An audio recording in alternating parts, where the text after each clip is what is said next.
So a little while ago, I bought this supercharged mini jet boat off of Marketplace. Now, it was the cheapest one I've ever seen for sale on there, and it was local. It was right by my house, so I just couldn't pass it up. I went and picked it up, and I knew getting into this that there was going to be some things that we were going to need to take care of, some things we were going to need to fix before this thing was truly water ready. So before we ever took it out, we put it in the shop and got to work on changing some of the aesthetic things, ergonomic things, as well as stuff with the functionality, stuff that I knew was going to be a problem if we didn't change it, as well as the general maintenance stuff to make sure we didn't have any major mechanical failures while we're out on the water.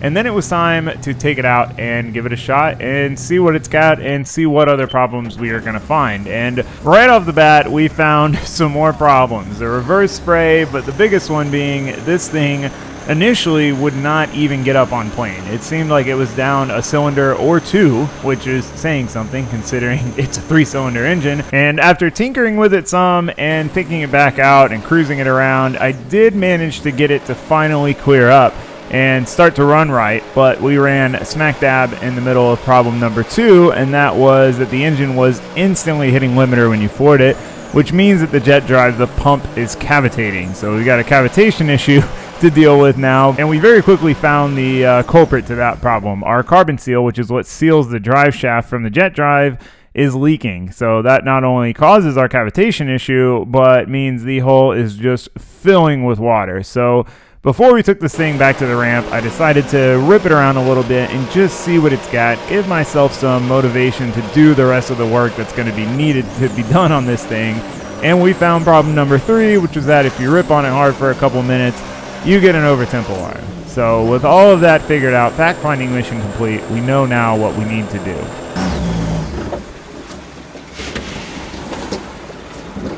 Well, we made it back to shore.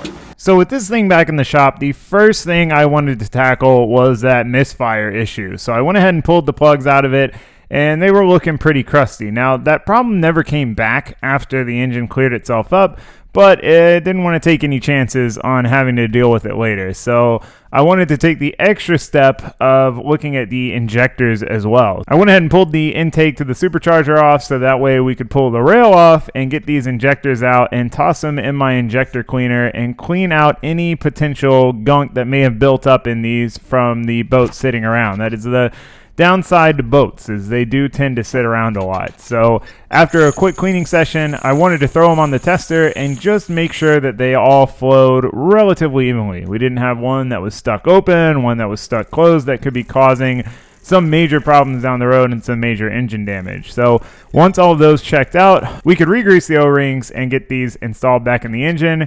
And it's time to move on to the bigger major problems. First one being the carbon seal. Now, you not only need a special tool just to change the carbon seal, but our engine needs to be realigned, which requires yet another special tool. So instead of doing what I'd normally do and buying the tools, I decided to take it to my buddy Zane's shop, where he not only has the special tools, but him and his brothers are absolute experts on these things. They each have one. They've built a ton of them. They work on them. They know their stuff, and it's a good thing we came here because the deeper we dug into this thing, the more and more problem areas we found that needed to be addressed if we wanted this thing to work the way it should. So we've got our work cut out for us if we want to get this thing dialed in and working correctly.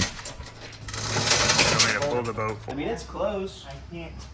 The front needs to come over to the passenger side, but it's not like It's supposed to look like that. Damn, that thing is F. Here's a decent one here. Yeah, because I was feeling it with my hand, and I was like, this doesn't feel right. Oh my god. I didn't realize how worn down it was, too, not just worn unevenly. Yeah, that'll cause some problems, I imagine. Yeah, that's supposed to be nice and flat. That's what creates your seal, right? You know, because this is stationary, this is spinning on your, Okay. you know what I mean? And that's what creates your seal, so if you put this on here, that's why it's so angled. Right.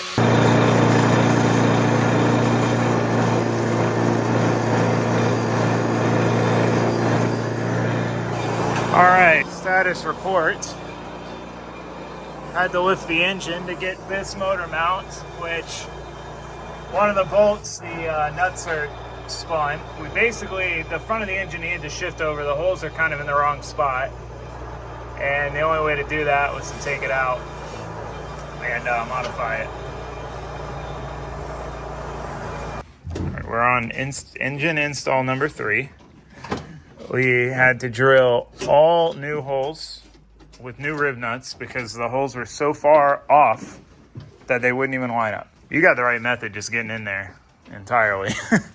One thing we have learned though, I thought this boat felt pretty small, but I'd never had a jet boat. And it is way smaller than the jet streams. This is what I was gonna build when I originally wanted to build one myself.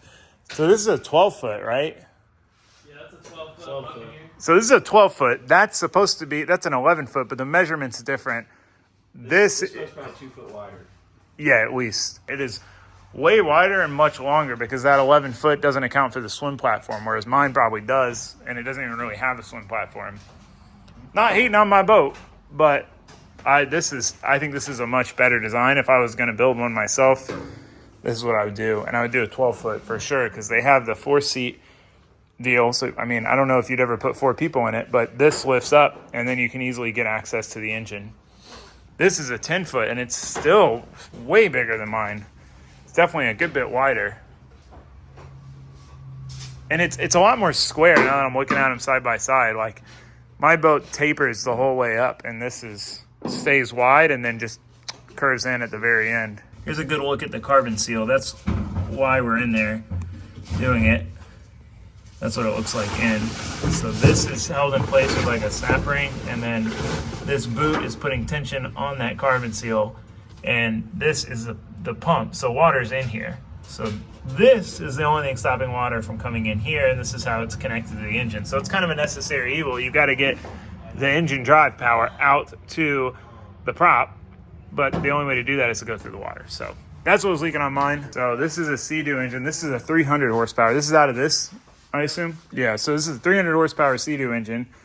And then this is a, what was it, 200 horsepower? That's an SVHO. So it's, the newer ones are 250. That's an older one, which was 200. That's just wild, that size difference. Also, this is the alignment tool. Pretty good. So this is what they're using to make sure that the engine is aligned correctly with the drive shaft, which is our problem, is that it wasn't. It was almost a ½ inch out. It's still a little tight. Wow. It's a little tight. It's literally like putting a transmission in a car. You use a clutch alignment tool. Same way. They want these things to be like perfect. It's going in pretty smooth there. It's not bad. Before it wouldn't even go all the way in. It seems like they're like a tiny bit low, the back of the engine. I think we put the shim back here more in. Put that shim back in. So once we got the engine aligned where we wanted it, we got the alignment tool going in nice and smooth, we could basically just reassemble the entire engine bay, put everything back together, and then they suggested that we take it to their local lake to do a water test to make sure that the carbon seal wasn't leaking and see what, if any, other problems we might have from taking this thing apart and putting it back together.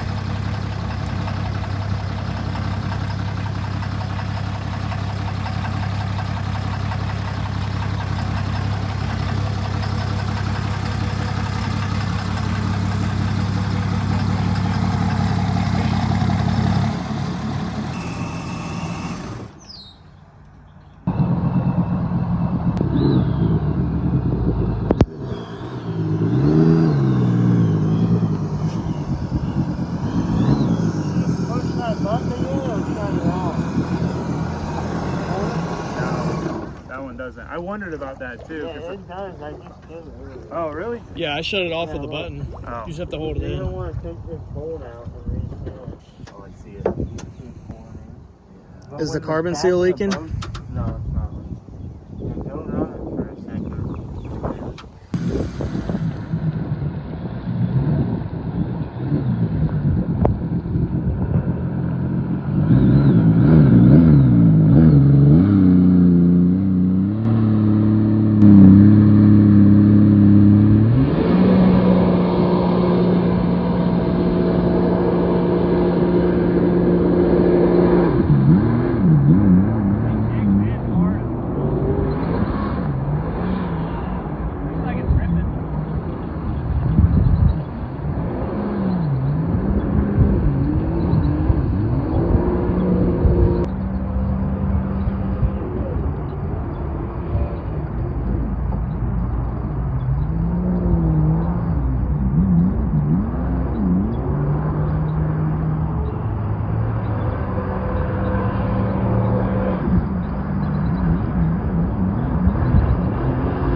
It's running good now?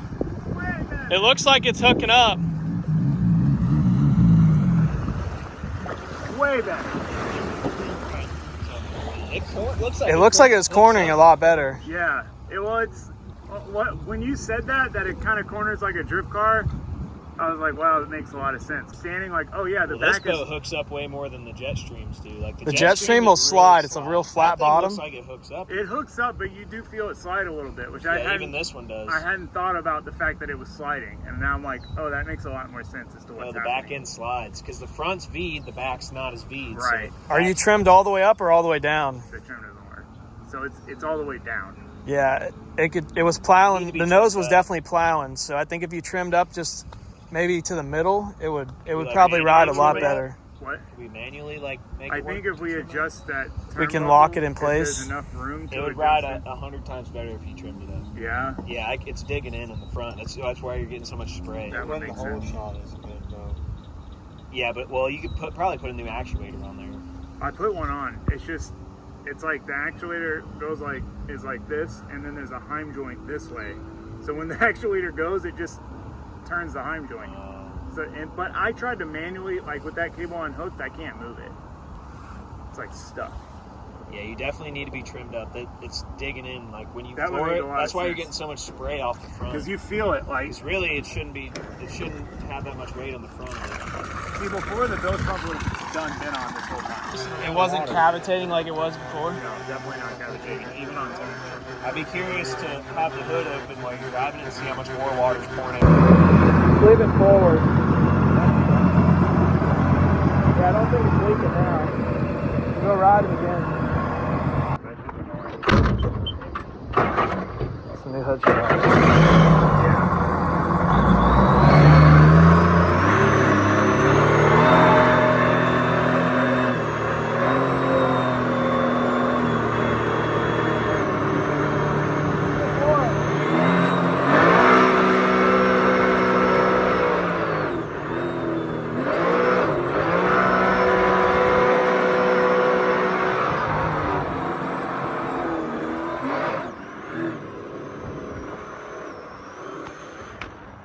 I think it's good. It doesn't seem to be leaking.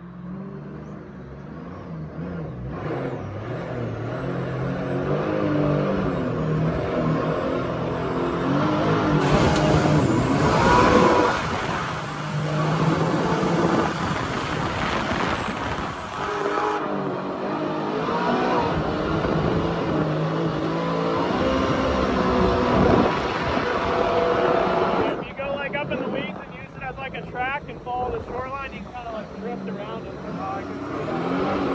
Like when you're in the open, you just kind of down. Follow this lead line back into that cove.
All right, well, we got the boat back home, and it is time to take care of the last few odds and ends and problems, and then take this thing back out on the water yet again. So hopefully enjoy it and have a trouble-free boat day, but we are so close. The water test went really well. We fixed this thing is way better than it ever was. Huge shout out to Zane and his brothers, Seaflow Marine. I'll put a link to the Facebook page. So they build jet boats. They all have jet boats they built, and then they build jet boats and work on jet boats. They are very, very knowledgeable when it comes to jet boats. And honestly, I'm really glad that it worked out that I went there, because there was a lot more that needed to be done to fix the misalignment of this engine than any of us thought going into it. Within an afternoon, we knocked it out and we're able to go water test it. So now that the carbon seal is fixed, it's not leaking, so there's way less water in the boat. I didn't realize how bad it was before until seeing the after of it not just pouring water in the boat. 2, it doesn't cavitate anymore. Basically, the impeller, the pump was sucking up so much air that it could spin more freely. So performance is way better. And then Zane also took the time to get under here and basically profile the poly around the jet drive inlet, because I guess when you have sharp edges, it creates air pockets and causes it to cavitate when you're turning, which this thing definitely did before and does not do now. So all in all, it is leaps and bounds better than it was before. So huge shout out to those guys. They're super cool and super knowledgeable. Like they know these things like the back of their hand. So we got it pretty close, but still that one issue of the overheating. And we think we may have figured out why that is too, and what we need to do to fix it. So while we had the motor up, we took a look at the front plate to figure out what year it was. And it's actually a little older than I thought. It's an 09. And the way the cooling system was routed when I got the boat, and which is the same way I rerouted it, was based on this engine being newer. That's how you're supposed to route it. Whereas this being a 255 and a little bit older, it has a completely different cooling system routing. So basically our cooling system's routed all wrong. So we need to change that, completely change the cooling system routing. We're also going to change where the coolant exits, because right now it exits the system here and you can't see that when you're riding. So you don't know if you're getting good water flow. So we're going to move it somewhere more visible so we can see it while we're riding. We are going to manually adjust the trim. It being trimmed down all the way, the front of the boat is just digging into the water. So we're going to do that. We've got a bit to do. But the biggest thing is the cooling system, so that we can see if that fixes our overheating issue or not. And at least now we'll be able to see if we're getting good water flow once we move that exit. So we got a bit of work to do, but we're going to get it done, knocked out, and then we're going to head out to the river and see if we fixed it. And just because I'd love to spend some more time out on the river, because I love being out on the water, and I now have a boat, and I'm trying to use it. So I'm going to quit jibber jabbering so I can get to work and we can get this knocked out.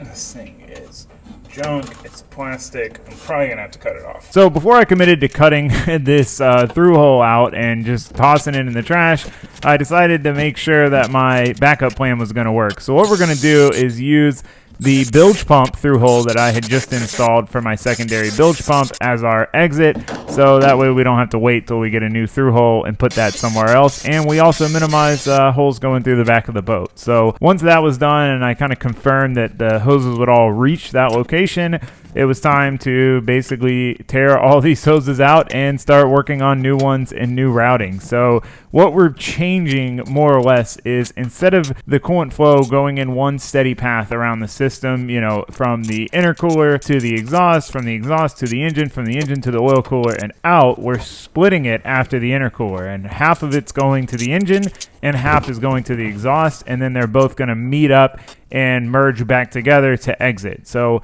it's basically almost separating the cooling system into two separate circuits, which to me makes more sense in general. I always thought it was strange that it went to the exhaust first, but that's how it's supposed to be on the newer ones, so I went with it. All right, well, some more of our fittings came in today. We've got this union. This is kind of one of the last things that we're going to need. Still waiting on a couple, but we have all the hoses done, with the exception of this last one into the water pump, and then like a 6-inch hose.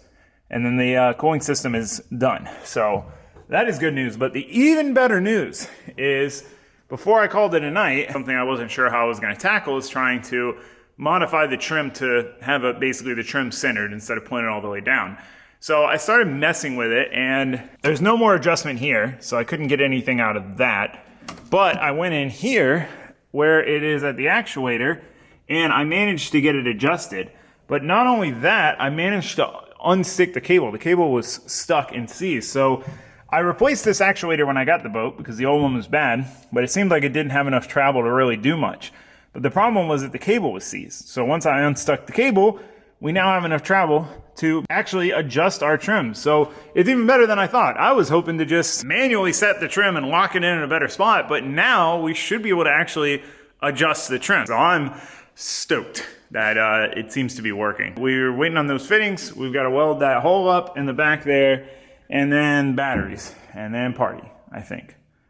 So yeah, enough jibber jabber. Let's get back to work. I went ahead and got the last couple fittings that I had on hand in, so all we had left was the fittings that we were waiting on.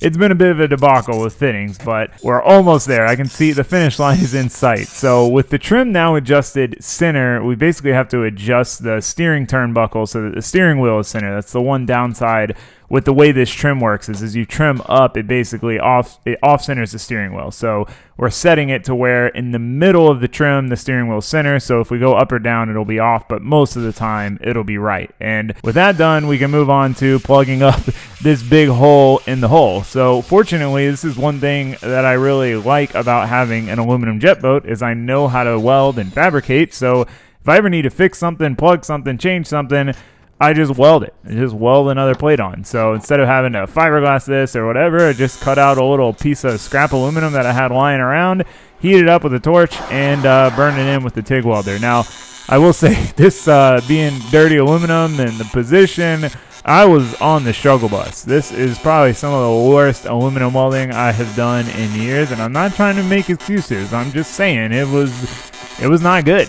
It was not good, but it'll hold water, and that's really all we needed to do. So once we got that done, perfect timing, the last couple fittings came in that we needed to finalize and finish up our coolant routing, get everything tidied up in that department, and move on to the other odds and ends we got to do before we go rip this thing on the water.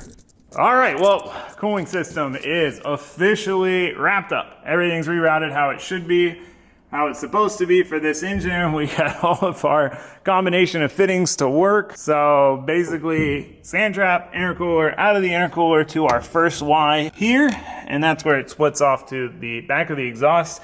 And then the other one goes over here into the water pump. It comes out of the engine here and goes into this Y. It comes out of the exhaust at the front there, into our oil cooler, out of our oil cooler, into the other side of this Y, and then they both meet up and head out to our through hole here. So not only is it routed back to the specs of what it's supposed to be for this engine, but we'll be able to look over our shoulder while we're cruising and see if we are or are not getting good water flow out of here. So huge improvements there. So that's all done.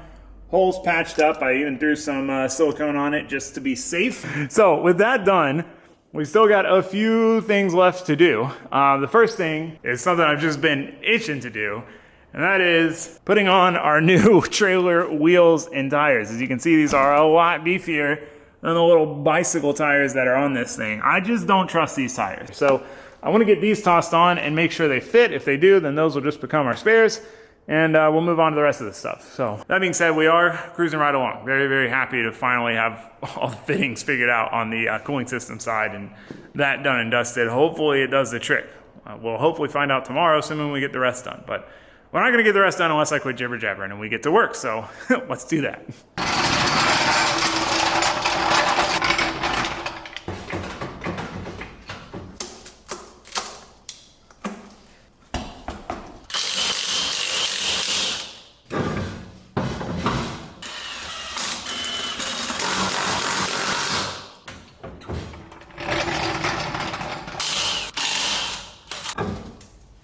This axle is obviously way too wide for this trailer, so eventually I'd like to replace the axle with a narrower one, but for now I'm going with the truck fitment. Poke.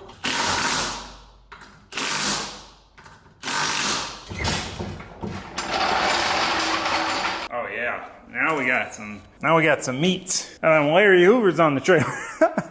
All right, moving on. I'm gonna go ahead and rebuild this again. So if you didn't see the first episode when I got the boat, this reverse bucket had these horns, but they were pointed more aggressively. They're pointed right at the back of the boat, and it would just geyser water up and get all over you when you put it in reverse.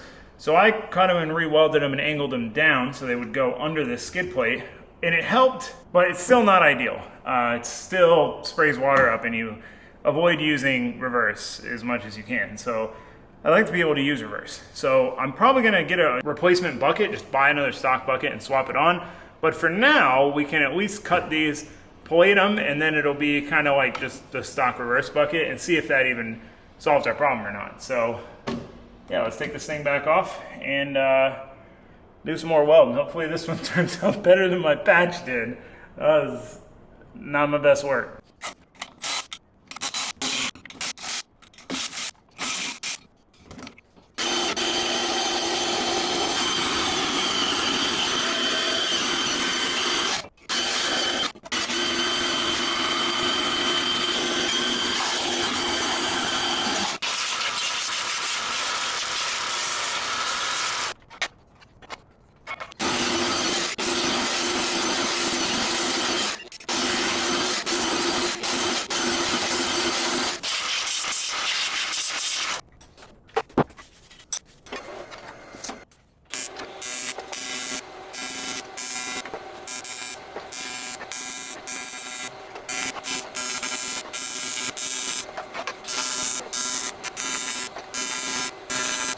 So while I was waiting for revision number 2 of the reverse bucket to cool off after welding it, I decided to go ahead and do my battery swap. So I got a fresh, brand new XS power battery for this thing. I run XS in pretty much everything and have had amazing luck with them. And it's arguably the most important here in the boat. We need a good working battery or we are sunk, quite literally sometimes. So with that done, that battery swapped in, all we had to do was bolt the new and improved reverse bucket back on, and we're about ready to go see if all our hard work pays off or not.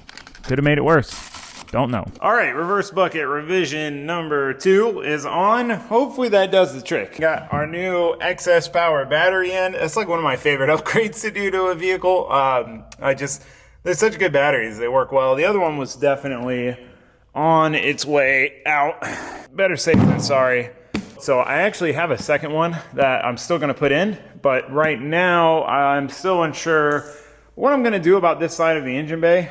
We took the basket out to get access to the carbon seal and make it easier to work on, and it's just so much nicer without that giant basket in here. So I'm going to leave it out and do something different, and I don't want to step on my own toes mounting anything without having everything that needs to get mounted. Moral of the story. So that being said, last little touch was a dry flow filter cover. I don't know why this isn't a thing in boats. I have one on my drift car here.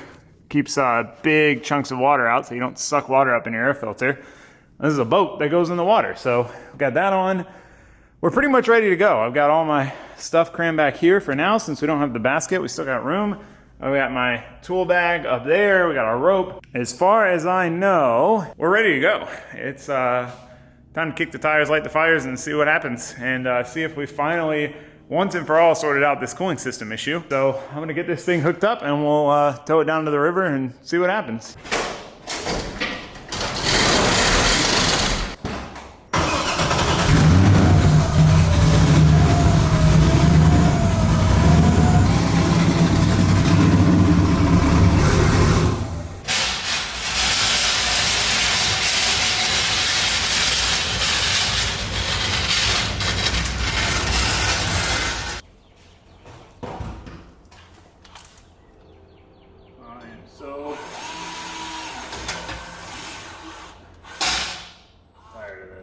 One of the rivets had pulled out on this piece of diamond plate, so every time you pulled this thing around with the front wheel down, it rattled like crazy. So I finally took the time to drill some new holes, pop some new rivets, and take care of that annoyance.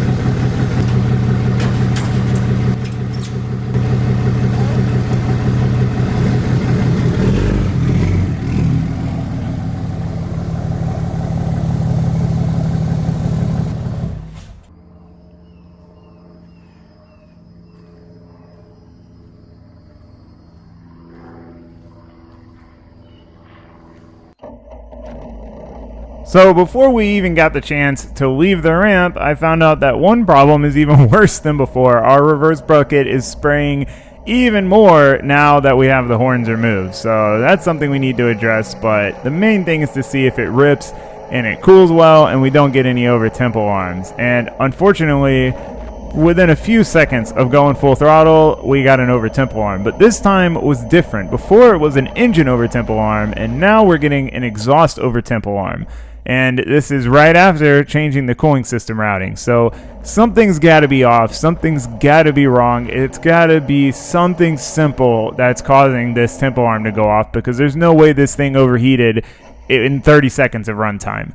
So I beached it, popped the hood, and started looking around. And by feel, all of the hoses seem to be, relatively equally warm. So I want to start it up and just see if I can feel the flow going through the different hoses and make sure there's no blockages anywhere and we're getting good coolant flow around. It would be great to have something to read temperature, but of course, of all the tools I brought, that is something I didn't bring. So after tinkering a bit, I realized we're not going to fix it here at the beach, at the boat ramp. It's time to take it back to the shop and dig in a little further. I had an idea on the coolant rerouting that I thought might fix it. So instead of wiring the exits back together and having them potentially fight each other, I decided to leave them separate and have two exits. So basically the engine side of the cooling system circuit will have its own exit through hole, and then the exhaust oil cooler side will have its own exit and through hole. Now, I didn't have a through hole to use, so I used this barbed Y fitting just as a proof of concept to see if this fixes the issue or not, and to see if we're getting good water flow out of the exhaust oil cooler side of the circuit. And we were, so we cruised it, didn't have any temp issues, but again, as soon as I got after it for more than a few seconds, got another high temp alarm. It just came right back. So it seems pretty obvious that cruising it isn't a problem. It's just wide open throttle, which leads me to believe it's not actually overheating. But this time I have a way to check. I was smart enough to bring my thermal camera, and nothing was out of the ordinary. Nothing was hotter than anything else. They were all pretty even. There were no really high numbers. Everything was as it should be based on the thermal camera, but we're still getting this alarm for some reason. It's odd. Cooling system problem still not resolved, so I bypassed the sand trap, and I'm going to see if that helps anything or not. I had to jankily do it. I had to use the fitting, the adapter fitting, to thread this onto, or to clamp this onto, but I think it's the right size. I think it'll do.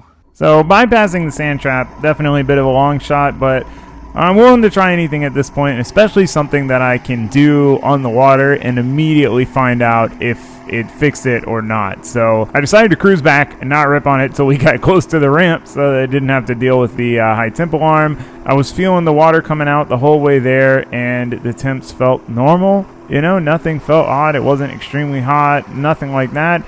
But yet again, as soon as I ripped on it, as soon as I really got after it for more than a couple seconds, it threw a high temp alarm again. But the timing of this could not have worked out better. As I was coming back into the ramp to beach the boat, pull it out of the water, and scratch my head some more, a local guy named Johnny was leaving the ramp with his jet boat.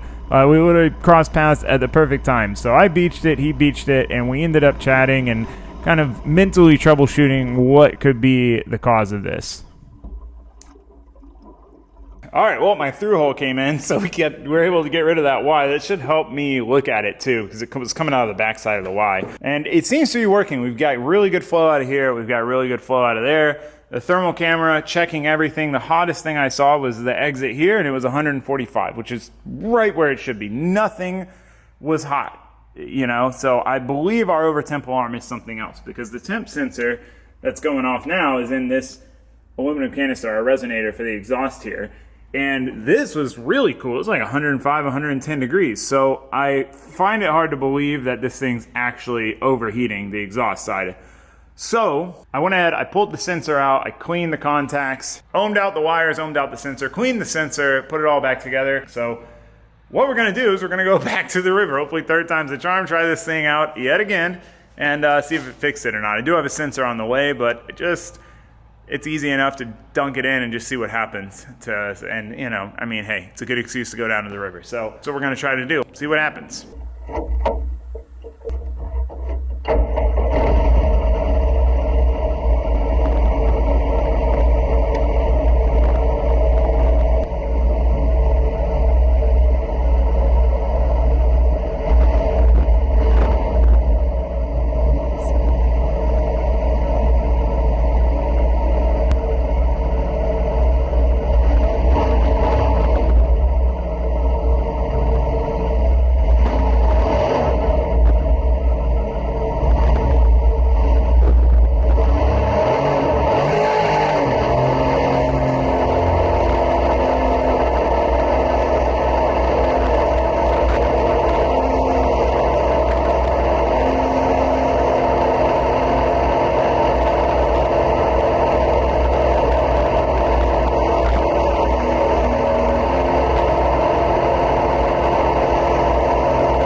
So to test the theory, I decided to cruise it, check the temps of everything with no temp alarm, and then rip it, and if the temp alarm did come back, see what the temperatures were then, and if they're similar, then we know it's got to be something other than it actually getting that hot.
So this time I not only brought the thermal camera, but just an IR attempt as well, so that way I could double check and make sure they were both accurate. And again, same thing, none of the temps were crazy. The only thing I did notice was that the rubber part of the exhaust was 175 after all that ripping. But I mean, I was letting the alarm come on, running it for a few seconds to let the alarm go off, and then ripping it again. So it seems like we've narrowed it down. It's got to be some sort of flow issue that's causing us this grief. So it's back to the drawing board to see if we can figure out what that flow issue is.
All right, well, we made it back home. Third time was not the charm. Unfortunately, we still got that pesky high temp alarm. This was 170 this time.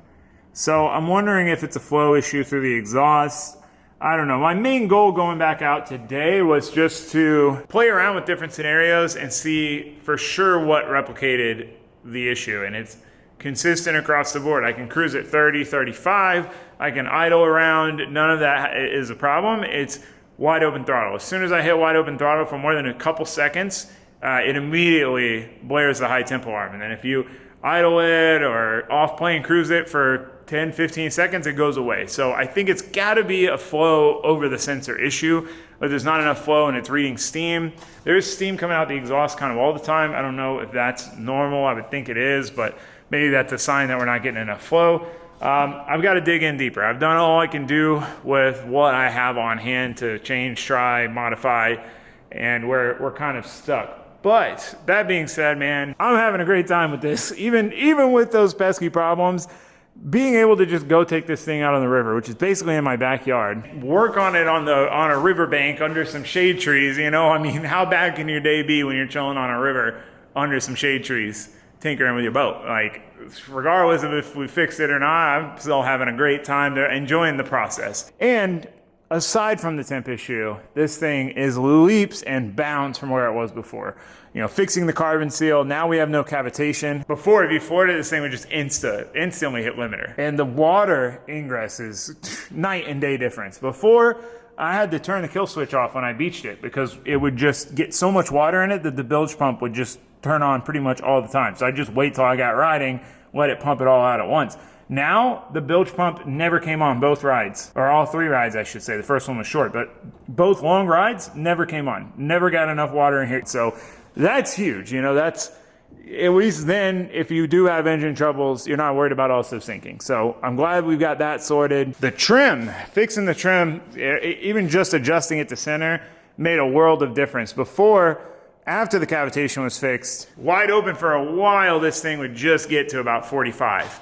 And now I got the 45 quick, and then the alarm went off, and I got out of it. So I think it'll crest 50 now, which is sick. That's pretty fast for this. They're more like, you know, a whole shot kind of thing, and that's really where you need it for what we're trying to actually do with this thing. But it's a ripper, man. It's fast. It gets up out of the water quick. It's a blast. It's an absolute blast. It's fun. I'm having a great time with it. I just gotta get that last issue sorted. So luckily, other than that, we are in pretty good shape. We have made massive progress. So that being said, I think I'm gonna go ahead and end it here. So I expected this to be a short, quick one, and it ended up being a long one. But again, I'm having a good time. If you have any input, any ideas on the cooling system, on the over temp alarm, let me know. If you have any experience with that with jet skis, I've looked into it a bit, but just got to do some more digging and try some more troubleshooting. But for now, we're out of time. So thanks for watching. Thanks for subscribing. I will see you next time for whatever we get into. We got a variety pack lately. We're all over the place, but that's kind of the way I like it. Never get bored of one thing. So I'll see you for that, whatever that is. And for now, that's it. So thanks. Goodbye. That wasn't a good one, but I'll see you later. All right. Be safe now.